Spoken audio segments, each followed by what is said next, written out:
Di sebuah sekolah elit di pusat kota, ada seorang pemuda bernama Delon. Ia bukan hanya tampan, tetapi juga berasal dari keluarga kaya raya. Bersama 3 sahabatnya, Ronald, Alex, dan Bobby, mereka membentuk kelompok pemuda yang sangat populer di sekolah.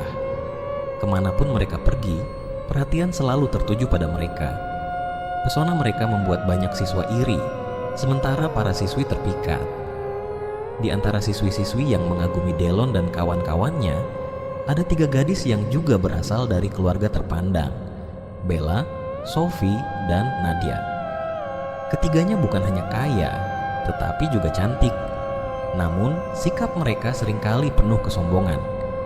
Mereka memanfaatkan status sosial untuk merendahkan orang lain, terutama Fahira, seorang gadis sederhana dari kampung. Fahira dikenal sebagai siswa yang cerdas dan cantik alami, tetapi sangat pendiam. Ia tidak pernah menonjolkan diri dan selalu berpakaian sederhana. Namun, kecantikan dan kepribadiannya sering menjadi sasaran ejekan Bella dan gengnya. Mereka iri pada kecemerlangan Fahira di bidang akademik meskipun ia tidak memiliki latar belakang yang sama dengan mereka. Setiap hari, Bella, Sophie, dan Nadia mencoba menarik perhatian Delon dan teman-temannya. Mereka sering mengatur rencana untuk mendekati Delon, seperti mengajaknya makan siang atau mengirimkan hadiah mahal. Namun, Delon tidak pernah benar-benar peduli. Meski ia sering tersenyum sopan, hatinya tidak tergerak oleh sikap penuh kepura-puraan itu. Di sisi lain, Fahira sering menghindari perhatian. Ia fokus pada pelajaran, duduk di pojok kelas, dan jarang berbicara. Namun, keunggulannya dalam berbagai mata pelajaran membuat guru-guru kagum, termasuk guru favorit Delon, Pak Rendra. Suatu hari, Pak Rendra menunjuk Fahira untuk menjadi partner Delon dalam sebuah proyek akademik. Bekerja bersama Fahira, Delon mulai melihat sisi lain kehidupan. Fahira berbeda dari Bella dan teman-temannya. Ia tidak peduli dengan status sosial. Dan yang paling mengejutkan Delon, Fahira tidak terpesona oleh popularitasnya. Ia memperlakukan Delon seperti teman biasa. Sikap ini membuat Delon penasaran. Di sela-sela waktu mereka, Delon mulai berbagi cerita tentang keluarganya, tekanan menjadi pewaris bisnis, dan impian-impian pribadinya. Fahira pun bercerita tentang perjuangannya. Ia pindah dari kampung untuk mendapatkan pendidikan yang lebih baik, meski harus menghadapi cemoohan. Bagi Delon, cerita Fahira menjadi inspirasi. Ia mulai menyadari bahwa uang bukanlah segalanya. Hubungan mereka perlahan menjadi lebih akrab, meski Fahira tetap menjaga jarak, khawatir menjadi bahan gosip. Melihat Delon semakin sering bersama Fahira, Bella, Sophie, dan Nadia mulai bertindak. Mereka menyebarkan rumor buruk tentang Fahira, bahkan sengaja membuatnya malu di depan siswa lain. Suatu hari, Bella menumpahkan jus ke seragam Fahira di kantin. Saat itu, Delon yang kebetulan berada di dekatnya berdiri dan membela Fahira. "Kalian sudah keterlaluan," tegas Delon. Suasana kantin hening seketika. Tidak ada yang pernah melihat Delon marah sebelumnya. Bella mencoba membela diri. "Kami hanya bercanda, Delon. Lagi pula, Dia lebih baik dari kalian semua. Setidaknya dia punya hati dan otak yang tidak dipenuhi kebencian," potong Delon, membuat Bella terdiam. Sejak kejadian itu, Delon semakin dekat dengan Fahira. Namun, hal ini juga membuat rumor tentang mereka semakin liar. Teman-teman Delon, terutama Alex, awalnya tidak setuju. "Dia tidak seperti kita, Delon," kata Alex. Tapi Delon hanya tersenyum. Justru itu yang membuat dia istimewa. Seiring berjalannya waktu, hubungan Delon dan Fahira yang semakin dekat menjadi pusat perhatian sekolah. Namun, situasi ini juga membawa konsekuensi yang tidak menyenangkan. Alex dan Bobby, yang dulu selalu menjadi sahabat terdekat Delon, mulai merasa bahwa Delon telah berubah dan menjauh dari mereka. Kebersamaan Delon dengan Fahira membuat mereka merasa diabaikan. Kekecewaan mereka berubah menjadi kemarahan, terutama setelah dipengaruhi oleh Bella, Sophie, dan Nadia. yang menyimpan dendam mendalam terhadap Fahira. Mereka menghasut Alex dan Bobby untuk bergabung dalam rencana mereka, menyiksa dan merundung Fahira agar ia menjauh dari Delon. Bella menggunakan kekuasaan keluarganya untuk memastikan tidak ada yang berani melawan mereka. Sementara Alex dan Bobby merasa bahwa melawan Fahira adalah satu-satunya cara untuk mengembalikan Delon. Setiap hari, Fahira menjadi sasaran tindakan kejam mereka. Tania, sahabat dekat Fahira, sering berusaha melindungi dan membelanya, tetapi usahanya terbatas. Dalam beberapa kesempatan, Tania melaporkan tindakan Bella dan gengnya ke guru. Namun, setiap kali itu terjadi, Bella selalu lolos tanpa hukuman. Orang tua Bella yang memiliki pengaruh besar di sekolah memastikan bahwa nama anak mereka tetap bersih. Pada suatu siang, di belakang gedung sekolah, Bella dan teman-temannya menghadang Fahira yang sedang membawa buku. Tanpa sebab yang jelas, mereka merobek buku-buku itu dan menumpahkan air ke dalam tasnya. Alex dan Bobby yang biasanya tidak ikut campur dalam perundungan seperti ini mulai ikut terlibat. Mereka merasa puas melihat Fahira menangis dalam diam, seolah membalas rasa kesal mereka terhadap Delon. Sementara itu, Ronald, satu-satunya sahabat Delon yang tetap setia, sering menyaksikan kejadian ini dari kejauhan. Ia merasa bersalah karena tidak melakukan apa-apa. Ronald tahu bahwa jika Delon mengetahui apa yang terjadi, ia pasti akan marah besar. Namun, Ronald merasa takut menghadapi Bella, Alex, dan Bobby, sehingga ia memilih untuk diam. Delon, yang sibuk dengan proyek sekolah dan urusan keluarganya, tidak mengetahui apa yang terjadi. Setiap kali ia bertanya pada Fahira mengapa ia terlihat sedih, Fahira hanya tersenyum dan berkata, "Aku baik-baik saja." Delon tidak menyadari bahwa itu adalah kebohongan yang menyakitkan bagi Fahira. Namun, Tania tidak tinggal diam. Ia mencoba memberitahu Delon tentang apa yang terjadi. Sayangnya, setiap kali ia mendekati Delon, Bella atau Nadia selalu berhasil mengalihkan perhatian Delon, memastikan Tania tidak punya kesempatan untuk berbicara. Pada suatu hari, kekejaman mereka mencapai puncaknya. Ketika Fahira sedang berjalan sendirian di lorong sekolah, Bella, Sophie, Nadia, Alex, dan Bobby menghadangnya. Dengan sengaja, mereka menjatuhkan ember air kotor dari lantai 2, membasahi Fahira dari kepala hingga kaki. Siswa-siswa lain yang melihat hanya terdiam, takut melawan kelompok yang begitu berkuasa. Tania yang datang terlambat berteriak, "Kalian sudah kelewatan." Namun Bella hanya tertawa. "Apa yang mau kau lakukan, Tania? Tidak ada yang bisa melawan kami," jawab Bella sinis.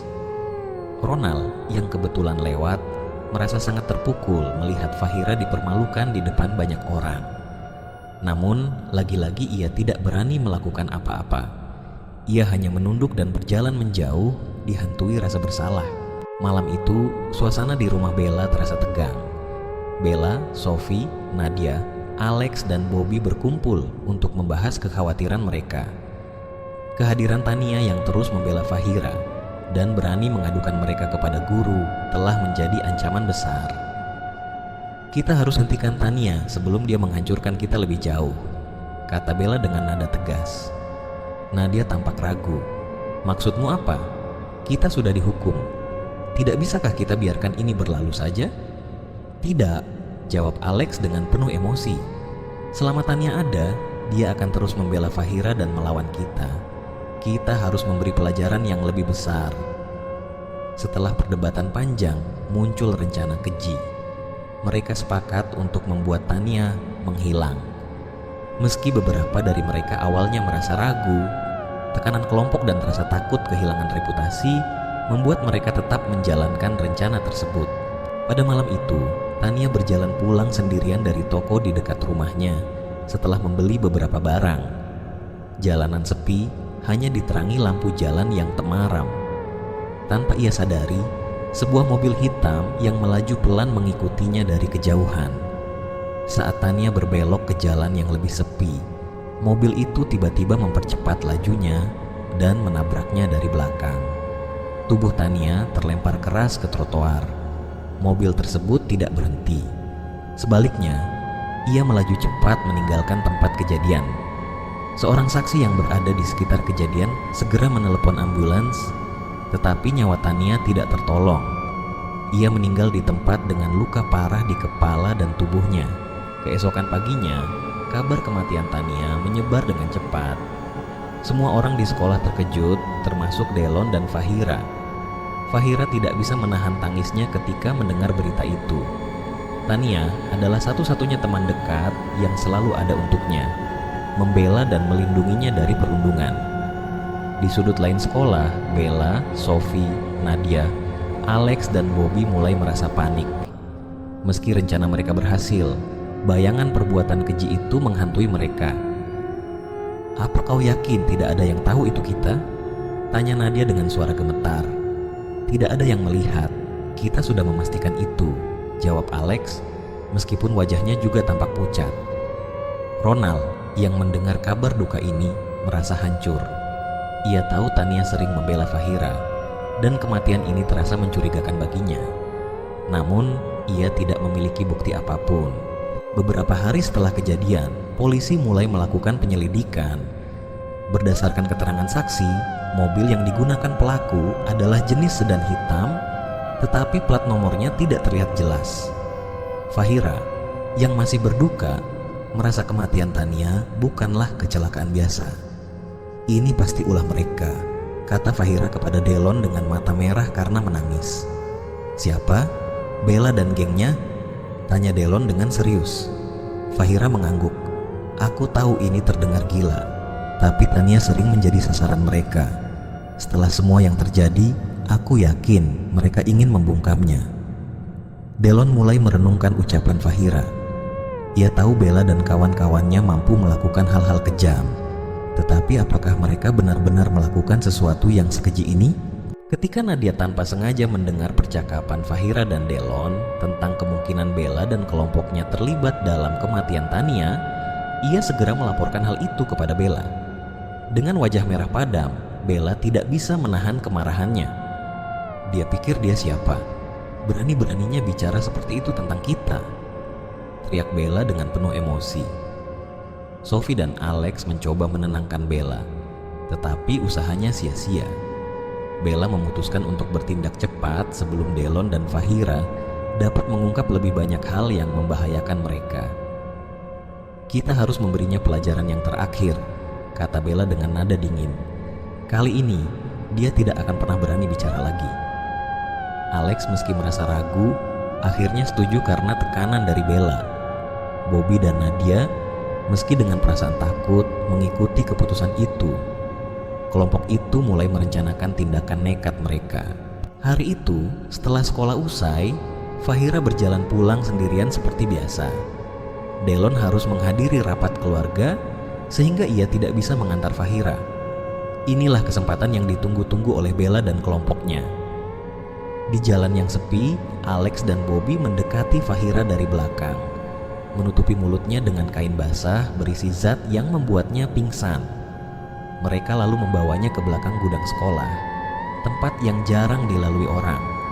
Di sana, Bella, Sophie, dan Nadia sudah menunggu. Mereka mengikat tangan dan kaki Fahira, lalu menutup mulutnya dengan kain. Fahira yang perlahan sadar berusaha meronta, tetapi tubuhnya melemah. Tanpa sepengetahuan mereka, Fahira mengidap asma, dan kondisi ini semakin parah karena serangan panik dan kurangnya udara segar. Awalnya, Bella dan kelompoknya hanya ingin menakut-nakuti Fahira. "Sekarang kau tahu rasanya menjadi korban," kata Bella dengan nada penuh kebencian. Namun, mereka mulai panik ketika melihat Fahira kesulitan bernapas. Matanya memerah, wajahnya pucat, dan ia terus terengah-engah sambil memegangi dadanya meski tangannya terikat. "Dia kenapa?" tanya Sophie dengan suara gemetar. "Jangan panik, dia cuma pura-pura," jawab Bella dengan nada tegang, meski ia sendiri mulai merasa ada yang tidak beres. Ketika Fahira akhirnya kehilangan kesadaran, kelompok itu panik total. Mereka segera memanggil ambulans dan meninggalkannya di tempat itu, berharap Fahira akan baik-baik saja. Namun, semuanya sudah terlambat. Fahira dibawa ke rumah sakit, tetapi nyawanya tidak tertolong. Dokter mengonfirmasi bahwa ia meninggal akibat serangan asma yang dipicu oleh stres berat dan kurangnya oksigen. Kabar kematian Fahira kembali mengguncang sekolah. Delon yang mendengar kabar itu langsung bergegas ke rumah sakit, tetapi ia hanya menemukan tubuh tak bernyawa Fahira. Air matanya mengalir deras saat ia memegang tangan Fahira yang dingin. "Kenapa harus seperti ini? Kenapa mereka melakukan ini padamu?" bisik Delon dengan suara bergetar. Kematian Fahira membuat semua orang di sekolah terpukul, terutama guru-guru yang tahu betapa cerdas dan berbakatnya gadis itu. Sementara itu, Bella, Sophie, Nadia, Alex, dan Bobby tidak bisa mengelak lagi. Kecurigaan langsung tertuju kepada mereka karena mereka adalah kelompok terakhir yang terlihat bersama Fahira.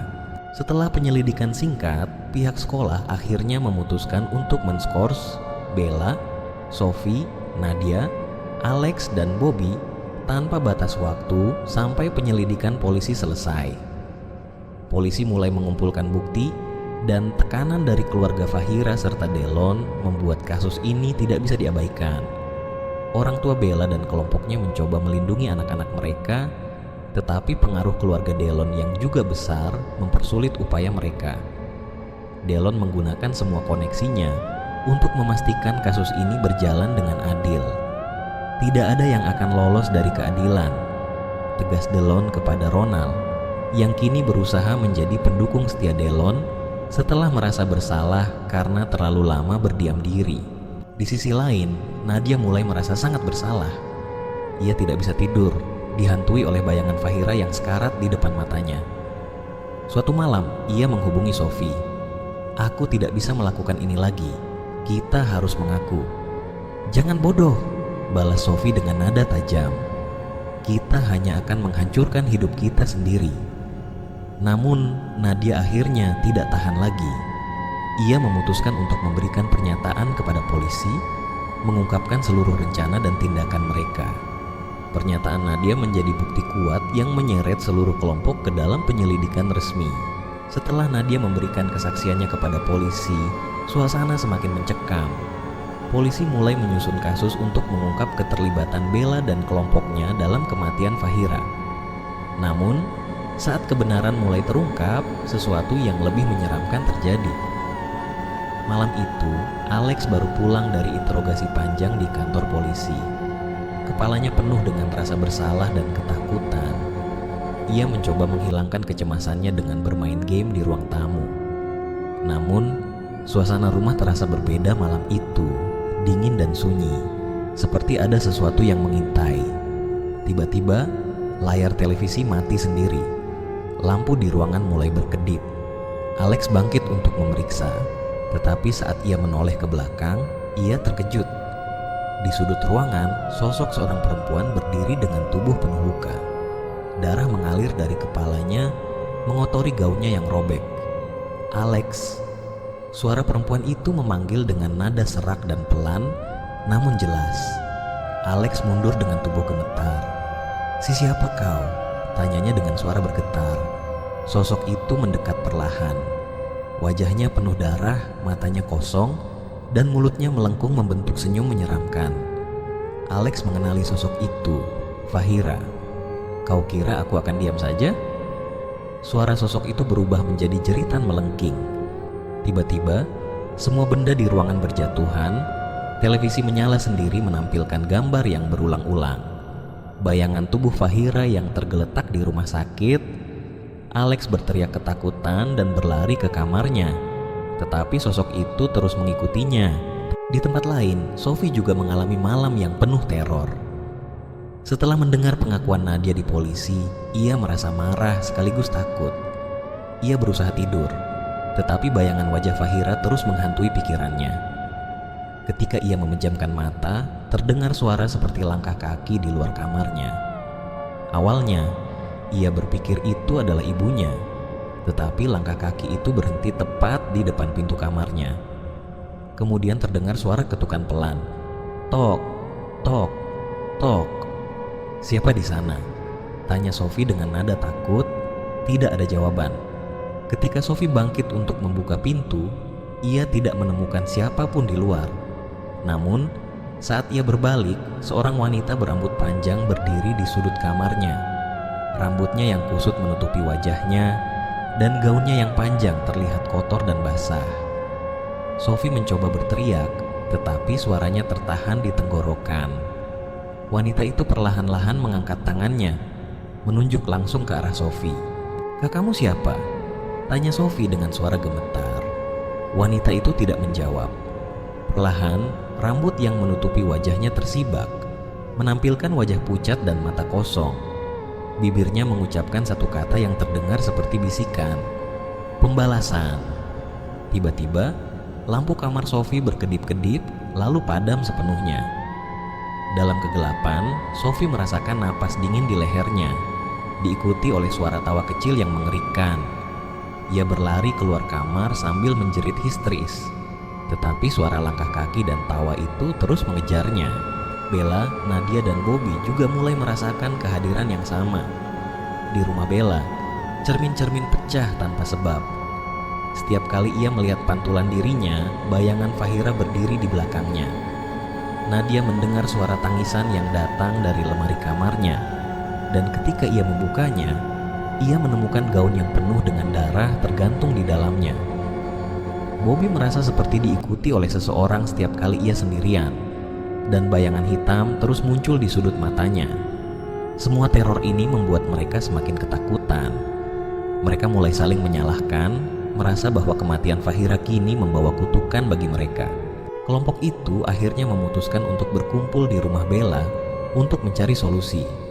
Namun, malam itu teror mencapai puncaknya.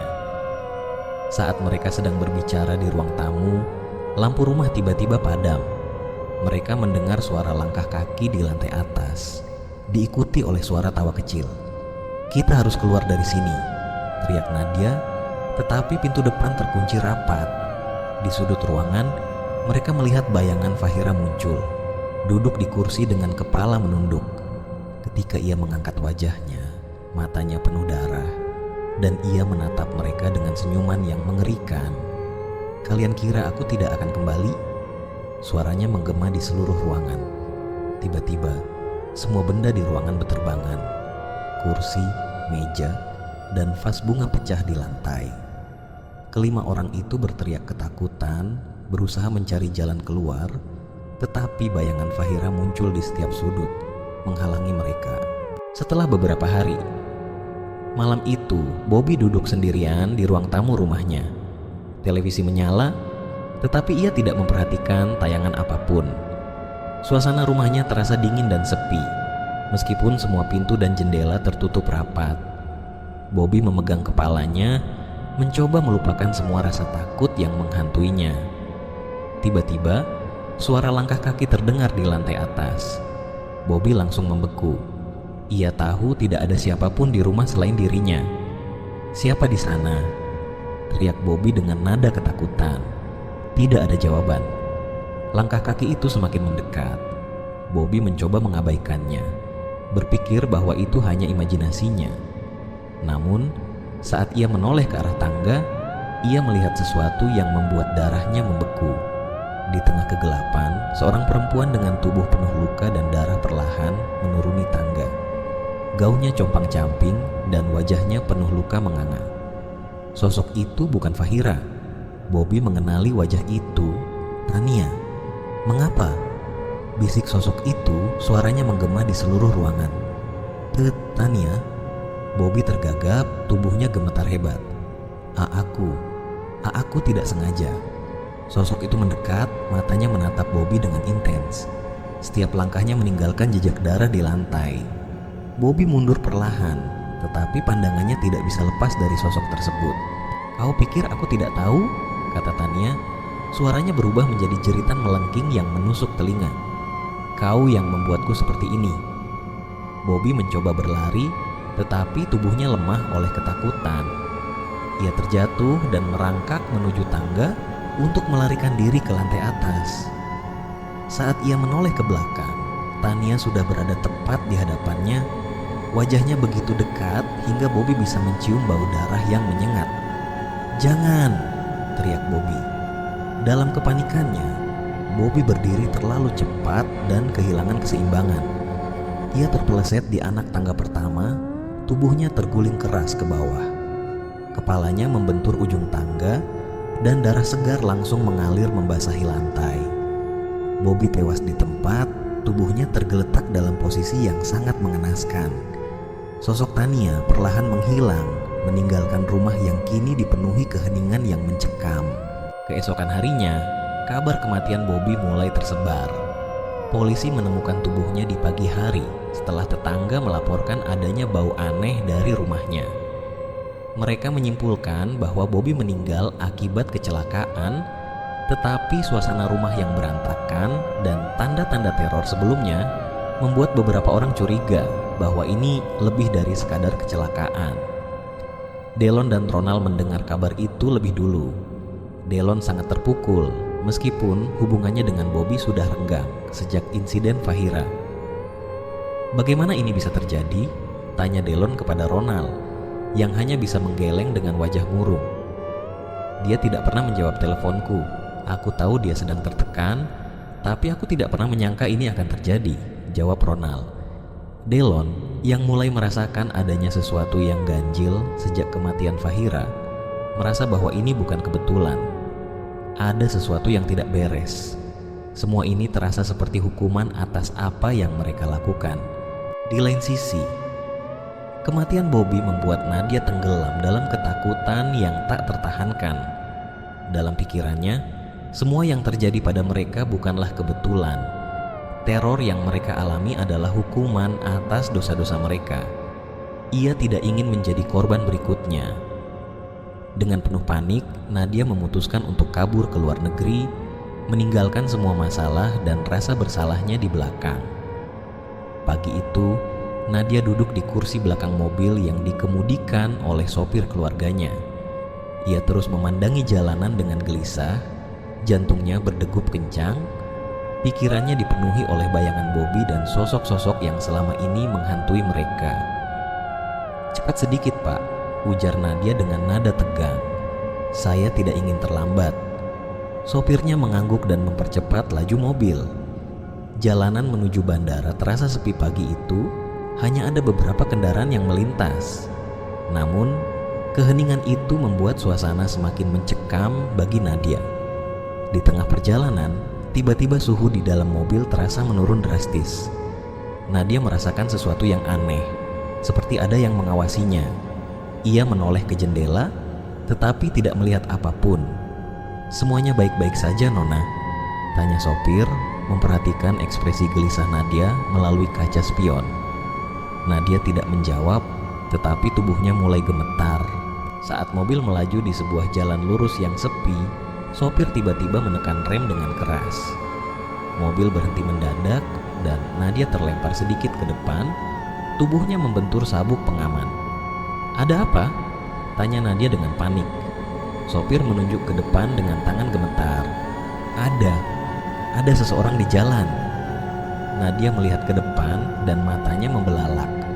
Di tengah jalan berdiri sosok seorang perempuan dengan tubuh penuh luka. Bajunya robek, darah mengalir dari kepala dan tubuhnya. Wajahnya hancur, tetapi cukup jelas untuk dikenali oleh Nadia. Itu Tania. Tidak mungkin," bisik Nadia dengan suara bergetar. Sopir mencoba memundurkan mobil, tetapi saat ia melirik kaca spion, sosok Tania juga muncul di belakang mobil, berdiri diam sambil menatap lurus ke arah mereka. Ketakutan membuat sopir kehilangan kontrol. Ia membanting setir ke kanan dengan kasar, mencoba menghindari sosok tersebut. Namun, jalan yang licin membuat mobil kehilangan kendali. Dalam sekejap, mobil itu terguling beberapa kali sebelum akhirnya berhenti di pinggir jalan dengan kondisi terbalik. Kaca-kaca pecah dan suara alarm mobil bergema di udara pagi. Nadia terluka parah. Tubuhnya terjepit di antara kursi dan dinding mobil. Ia merasakan darah mengalir dari dahinya. Pandangannya mulai kabur. Di kursi depan, sopirnya tergeletak tanpa nyawa, kepalanya bersimbah darah. Dengan sisa-sisa tenaganya, Nadia mencoba membuka sabuk pengaman, tetapi tangannya terlalu lemah.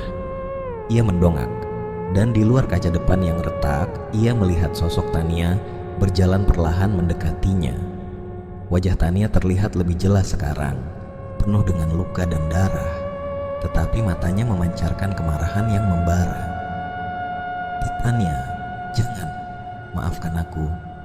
Nadia terisak, air matanya bercampur dengan darah yang mengalir dari kepalanya. Tania berhenti tepat di depan kaca yang retak, menatap Nadia dengan dingin.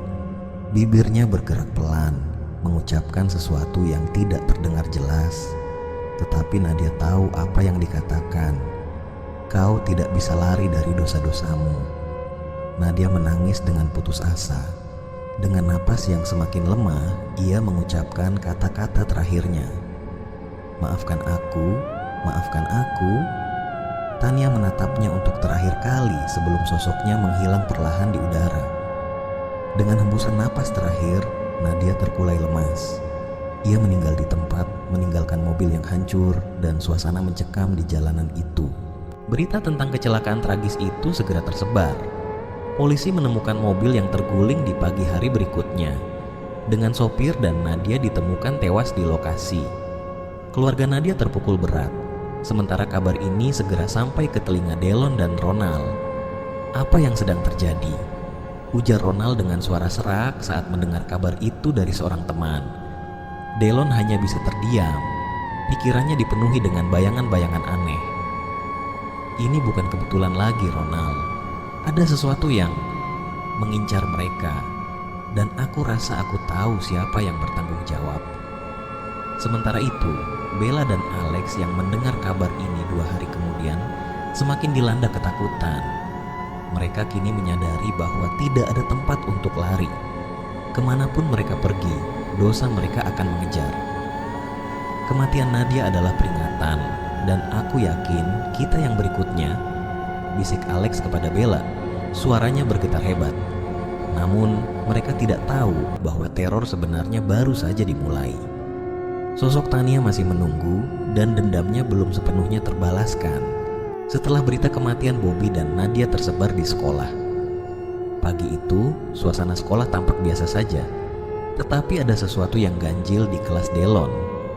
Ketika ia masuk, pandangannya langsung tertuju pada bangku kosong yang dulu diduduki Fahira. Namun, kali ini bangku itu tidak kosong. Sesosok bayangan samar tampak duduk di sana. Sosok itu perlahan menjadi lebih jelas, memperlihatkan wajah Fahira yang sendu. Rambutnya tergerai rapi, tetapi matanya kosong seperti menatap ke dalam jiwa. Delon berhenti di tempat, tubuhnya gemetar. "Fahira," bisiknya pelan, hampir tidak percaya dengan apa yang dilihatnya. Ia mengusap matanya, berharap penglihatannya salah, tetapi sosok itu tetap ada. Tanpa suara, Fahira menatap Delon dengan intens, lalu perlahan mengangkat tangan dan menunjuk ke arah jendela. Delon mengikuti arah tunjukan Fahira, tetapi tidak melihat apapun. Ketika ia kembali menoleh ke arah bangku Fahira, sosok itu menghilang begitu saja, meninggalkan Delon dengan perasaan tak menentu. Ia merasakan ada sesuatu yang mendesak, seperti sebuah peringatan, tetapi tidak tahu apa artinya. Sementara di rumah, Ronald baru saja bangun ketika seseorang mengetuk pintu depan. Ia berjalan ke pintu dengan malas dan membuka kunci. Tidak ada siapapun di luar, hanya sebuah paket kecil tergeletak di ambang pintu. Tidak ada nama pengirim, hanya tulisan besar di bagian depan yang berbunyi, "Peringatan." Ronald membawa paket itu ke dalam rumah. Perasaannya dipenuhi dengan kecemasan. Ia membuka bungkusnya dengan hati-hati, dan di dalamnya ia menemukan sebuah kertas yang bertuliskan, "Jangan abaikan dosa. Berhati-hatilah, pembalasan sedang berjalan." Di bawah tulisan itu ada gambar yang sangat familiar baginya. Sebuah sketsa wajah Tania dan Fahira yang disandingkan, tetapi dengan mata mereka terlihat gelap dan kosong. Ronald merasa keringat dingin mengalir di tengkuknya. "Apa artinya ini?" gumamnya. Ia mencoba mencari tahu siapa yang mengirimkan paket itu, tetapi tidak ada petunjuk apapun. Dengan gugup, Ronald segera menelepon Delon untuk menceritakan kejadian itu. "Del, ada yang aneh. Aku baru saja menerima paket misterius. Sepertinya ini berkaitan dengan..." "Semuanya," ujar Ronald. Delon mendengarkan dengan serius, dan ingatan tentang penampakan Fahira pagi itu kembali terlintas di benaknya. "Aku juga melihat sesuatu hari ini. Kita harus bertemu, Ron. Ini lebih besar dari yang kita bayangkan." Sementara itu, Bella, Alex, dan Sophie memutuskan untuk tidak keluar rumah. Mereka tidak berani menghadapi dunia luar, yakin bahwa ancaman dan teror yang menghantui mereka hanya akan semakin buruk jika mereka berada di luar. "Selama kita tetap di sini, kita aman," ujar Bella, mencoba menenangkan dirinya sendiri. Ia telah mempekerjakan beberapa penjaga untuk berjaga di sekitar rumahnya. Alex dan Sophie pun melakukan hal yang sama, berharap bahwa kehadiran orang lain bisa melindungi mereka. Namun, ketakutan mereka tidak berhenti. Teror yang menghantui mereka tidak mengenal batasan waktu atau tempat. Bahkan di dalam rumah, bayangan dosa mereka terus menghantui. Sophie, yang merasa sedikit lega dengan kehadiran para penjaga di rumahnya, memutuskan untuk berenang di kolam renang pribadi pada sore hari itu. Air kolam yang dingin memberinya sedikit kenyamanan di tengah tekanan dan rasa takut yang tak kunjung reda. Ia berenang perlahan, mencoba menenangkan pikirannya. Namun, tiba-tiba ia merasakan sesuatu yang aneh di dalam air, seperti ada yang menyentuh kakinya. Sophie berhenti berenang dan menoleh ke sekeliling. Kolam itu kosong, hanya air yang beriak lembut. "Cuma imajinasi," gumamnya sambil menggeleng. Namun, sebelum ia sempat berenang lagi, sesuatu menarik kakinya dengan kuat. Sophie menjerit, tetapi suaranya tertahan saat ia ditarik ke dalam air. Di bawah permukaan, ia melihat sosok Tania muncul dari kegelapan air. Wajah Tania tampak lebih mengerikan dari sebelumnya. Luka-luka di wajahnya terlihat lebih jelas, dan darah mengalir seperti kabut di air. Mata Tania menatap Sophie dengan penuh kebencian. Sophie berusaha melepaskan diri, tetapi tangan Tania mencengkeram erat pergelangan kakinya. Semakin ia berjuang, semakin dalam ia ditarik ke dasar kolam. Air masuk ke paru-parunya, membuatnya kehabisan napas. Dalam hitungan detik, Sophie kehilangan kesadaran. Ketika para penjaga akhirnya menemukan tubuhnya, Sophie sudah tidak bernyawa. Wajahnya pucat dengan mata yang terbuka lebar, seolah-olah masih menyaksikan sesuatu yang mengerikan di saat-saat terakhirnya. Berita kematian Sophie segera sampai ke Bella dan Alex. Mereka tidak bisa mempercayainya. Bahkan di rumah yang penuh dengan penjaga, Sophie tidak aman. Ketakutan mereka semakin memuncak, dan mereka tahu bahwa giliran mereka bisa datang kapan saja. "Kita harus melakukan sesuatu. Kita tidak bisa hanya menunggu," ujar Alex dengan suara bergetar. "Apa yang bisa kita lakukan? Tidak ada tempat yang aman.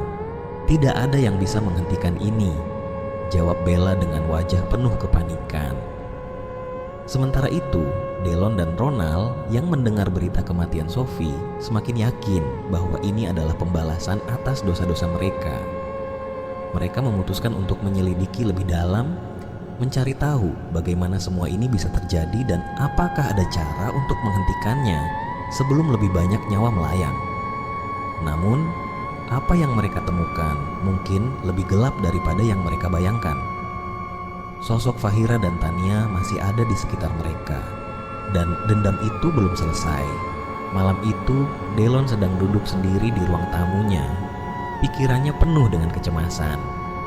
Kematian demi kematian telah membuatnya merasa ada sesuatu yang salah.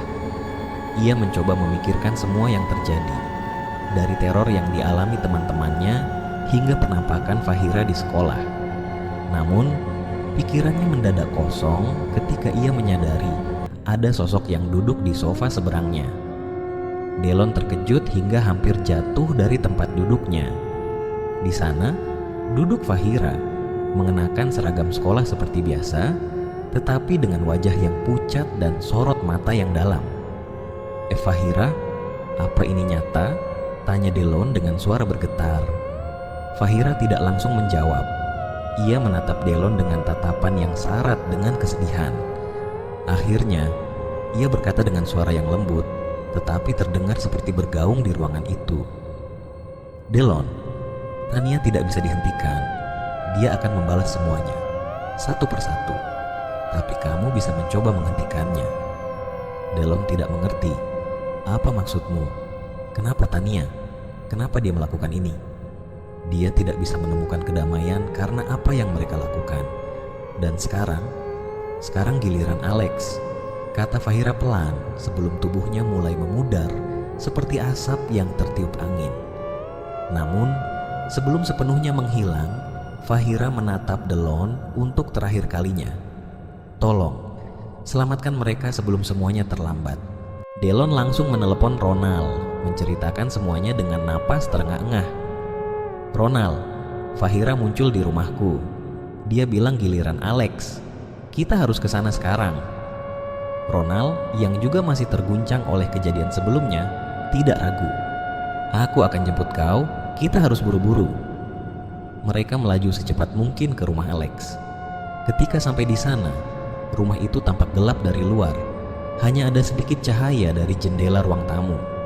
Mereka mengetuk pintu dengan keras, tetapi tidak ada jawaban. "Alex, buka pintunya. Ini aku, Delon," teriak Delon. Namun, tetap tidak ada jawaban. Tiba-tiba, dari dalam rumah terdengar suara benda pecah, disusul oleh teriakan panjang yang penuh dengan rasa sakit. Delon dan Ronald langsung berusaha mendobrak pintu. Setelah beberapa kali mencoba, pintu akhirnya terbuka dan mereka masuk dengan panik. "Alex, di mana kau?" seru Delon. Mereka menemukan Alex tergeletak di lantai ruang tamu, tubuhnya berlumuran darah. Pecahan kaca berserakan di sekitarnya, beberapa menancap di lengan dan kakinya. Wajah Alex dipenuhi luka dan darah mengalir dari matanya yang terkena serpihan kaca. Ia mengerang kesakitan, tangannya gemetar saat mencoba meraih sesuatu untuk menahan tubuhnya. "Delon, tolong," gumam Alex dengan suara yang hampir tak terdengar. Delon dan Ronald segera berlari ke arahnya, berusaha menahan pendarahan dengan selembar kain yang mereka temukan di dekatnya. Tetapi ketika Ronald memandang ke arah dapur, ia melihat sesuatu yang membuatnya terpaku. Di sana, berdiri sosok seorang perempuan dengan tubuh berdarah dan wajah penuh luka. Itu adalah Tania. Rambutnya yang panjang basah seperti habis terkena hujan menutupi sebagian wajahnya. Namun, mata Tania menatap tajam ke arah mereka, penuh dengan kebencian. Ronald membeku, tidak bisa bergerak atau berkata-kata. Tania perlahan berjalan menuju dapur, langkahnya tidak mengeluarkan suara, seperti melayang. Ketika ia mencapai dapur, tubuhnya menghilang begitu saja, meninggalkan keheningan yang mencekam. "Ronald, apa kau baik-baik saja?" teriak Delon, menarik Ronald kembali ke realitas. Ronald menggelengkan kepalanya masih gemetar. "Aku melihat dia. Tania, dia ada di sini." Mereka berhasil membawa Alex ke rumah sakit dengan bantuan tetangga yang mendengar keributan. Di rumah sakit, dokter memberitahu mereka bahwa Alex selamat, tetapi luka-lukanya sangat parah.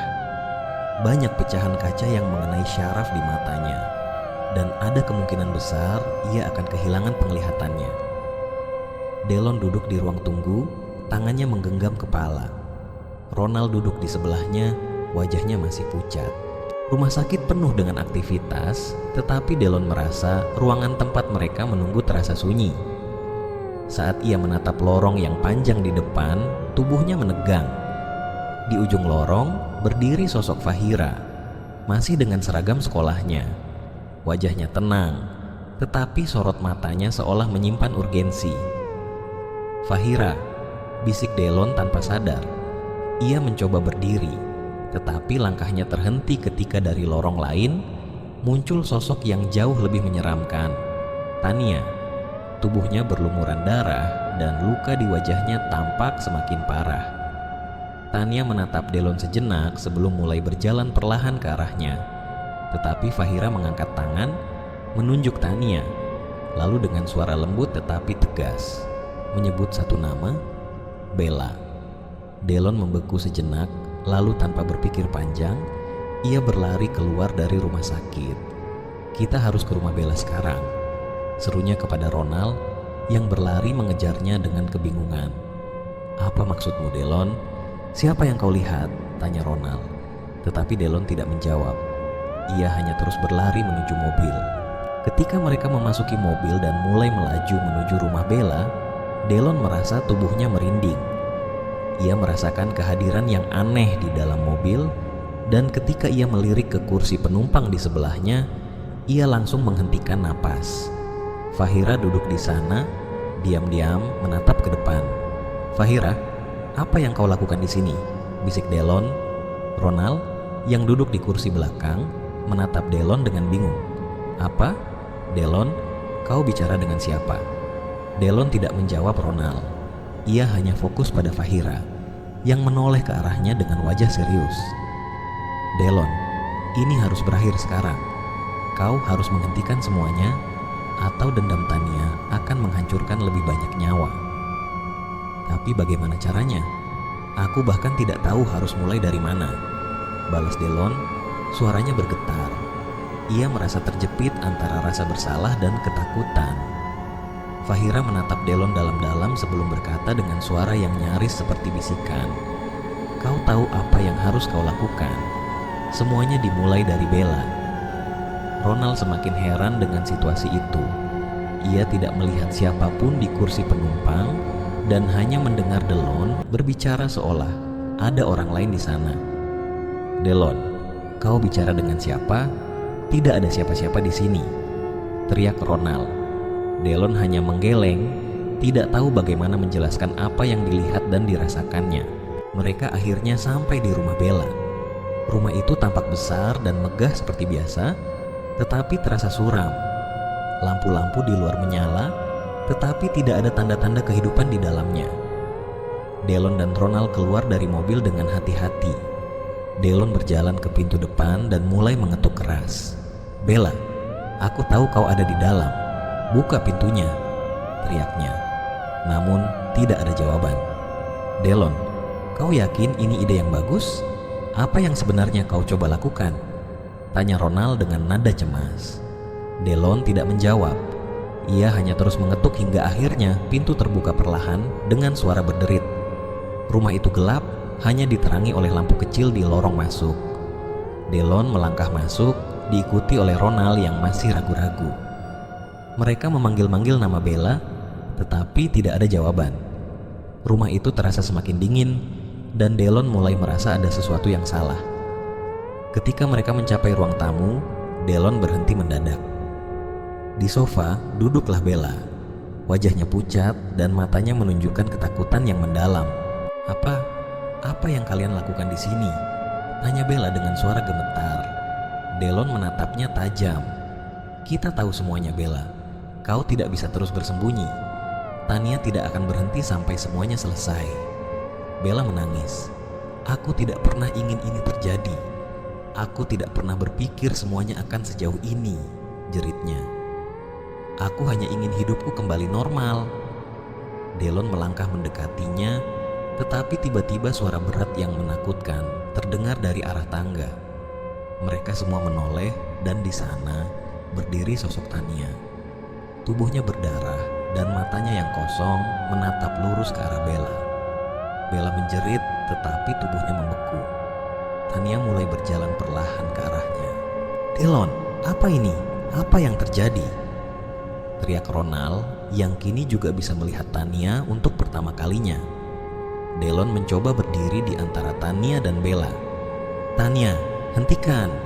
Ini sudah cukup," teriaknya, tetapi Tania tidak berhenti. Wajahnya dipenuhi kebencian dan ia mengarahkan tangannya ke arah Bella. Fahira tiba-tiba muncul di belakang Delon. Suaranya lembut namun penuh kekuatan. "Hentikan Tania, dendammu sudah cukup." Delon berbalik ke arah Fahira. Wajahnya penuh kebingungan dan merasakan bulu kuduknya merinding karena tiba-tiba dia dihadapkan dengan kemunculan orang-orang yang telah tiada. Fahira hanya menatapnya dengan lembut. Sudah hentikan Tania, mereka sudah membayarnya, kebenaran sudah terungkap. Ronald yang saat itu berada dekat juga sangat terkejut dengan kemunculan Fahira. Tapi wajahnya tidak menakutkan seperti Tania. "Bella, kau harus membayar semua apa yang kau lakukan.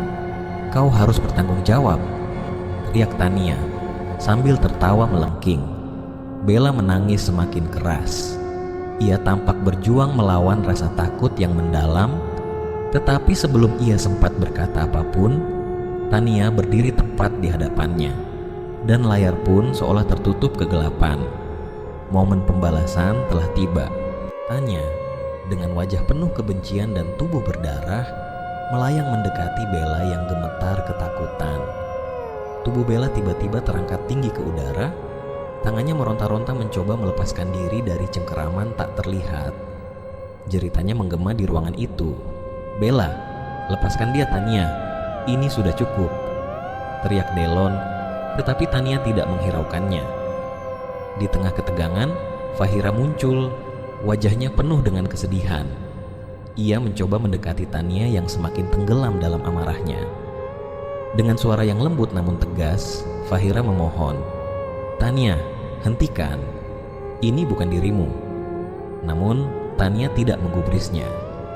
Bella yang tergantung di udara menangis histeris, dan di sela-sela tangisannya ia berkata, "Maafkan aku, Fahira. Maafkan aku, Tania, atas semua yang kulakukan." Kata-kata itu membuat Fahira semakin berusaha mendekati Tania. Ia mengulurkan tangannya, menyentuh bahu sahabatnya yang tersiksa itu. Setelah mendengar permintaan maaf Bella, Tania menurunkan Bella dengan kasar. Bella jatuh ke lantai dengan tubuh gemetar, tetapi masih hidup. Namun, Tania kini berbalik ke arah Ronald. "Kamu," ucap Tania dengan suara berat, "kamu tahu semuanya. Kamu bisa menghentikan ini sejak awal, tetapi kamu terlalu pengecut. Kamu memilih diam, dan karena itu, kamu juga harus membayar." Ronald mundur dengan wajah penuh ketakutan. Tubuhnya gemetar. Ia tahu bahwa semua yang dikatakan Tania benar. Selama ini ia memang tidak berani melawan Bella, Alex, atau yang lain, meskipun hatinya tahu mereka salah. "Tania, aku minta maaf. Aku seharusnya melakukan sesuatu. Aku seharusnya tidak diam saja," teriak Ronald dengan air mata mengalir. Namun Tania terus mendekat. Tangannya yang berdarah terulur ke arah Ronald, siap untuk menyerang. Delon mencoba menghalangi, tetapi kekuatan Tania terlalu besar. Fahira, yang sejak tadi mencoba menenangkan Tania, kini meneteskan air mata. Ia berdiri di depan Tania, menghadangnya, dan berbicara dengan suara yang penuh dengan kasih sayang. "Tania, hentikan. Kau bukan pendendam. Kau adalah orang yang baik, sahabatku yang terbaik. Aku tahu kau disakiti, aku tahu kau menderita. Tapi kita tidak lagi hidup di dunia ini. Apa yang mereka lakukan akan dibayar di dunia, bukan oleh kita. Lepaskan dendam ini, lepaskan semua amarahmu." Tania tampak ragu. Air matanya mulai mengalir, dan tubuhnya yang tadinya tegang mulai melemah. Namun, ia masih bergumam, "Mereka harus membayar. Mereka harus tahu bagaimana rasanya." "Mereka sudah tahu," jawab Fahira dengan lembut. "Lihat mereka, Tania. Bella, Ronald, Alex. Mereka sudah hidup dalam ketakutan. Hati mereka hancur. Biarkan mereka menanggung akibatnya di dunia ini. Tugas kita sudah selesai." Tania menatap Ronald, Bella, dan Delon dengan tatapan penuh kebencian yang perlahan berubah menjadi kesedihan. Ia berbalik ke arah Fahira. Air matanya terus mengalir. Dengan suara serak, ia berkata, "Aku hanya ingin mereka tahu bagaimana rasa sakitku." Fahira mengangguk, lalu berkata dengan penuh kelembutan, "Aku tahu, Tania, dan sekarang kau bisa menemukan kedamaian. Ikutlah bersamaku. Kita akan tetap bersama sebagai sahabat. Dunia ini bukan tempat kita lagi." Tania terisak, tetapi akhirnya mengangguk. Tubuhnya mulai memudar menjadi kabut tipis. Ia menatap Fahira untuk terakhir kalinya sebelum berkata, Terima kasih Fahira, kau selalu menjadi sahabatku yang terbaik.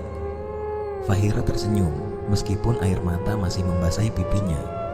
Ia menoleh ke arah Delon, Ronald, dan Bella, memberikan tatapan penuh kasih sayang. Hiduplah dengan baik, jangan ulangi kesalahan kalian lagi. Setelah itu, Fahira pun menghilang, menyusul Tania yang sudah lenyap sebelumnya.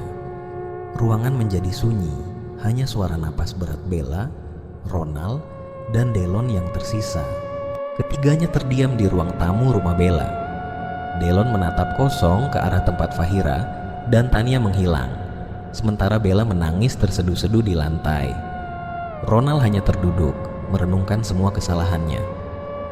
Semua ini berakhir sekarang, kata Delon dengan suara pelan namun tegas. Kita harus berubah, kita harus membuat semuanya benar. Bella mengangguk di tengah tangisnya. Aku akan mengaku, aku akan bertanggung jawab. Aku tidak ingin hidup seperti ini lagi. Ronald, meskipun ragu, akhirnya berkata, aku akan mendukungmu. Kita harus meluruskan semua ini bersama-sama. Delon merasa ada beban yang terangkat dari dadanya. Ia tahu, meskipun semua ini meninggalkan luka mendalam, mereka masih memiliki kesempatan untuk memperbaiki diri.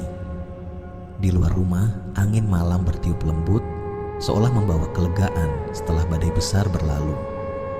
Di kejauhan, seakan terdengar tawa kecil Fahira dan Tania, dua sahabat yang akhirnya menemukan kedamaian di dunia mereka sendiri.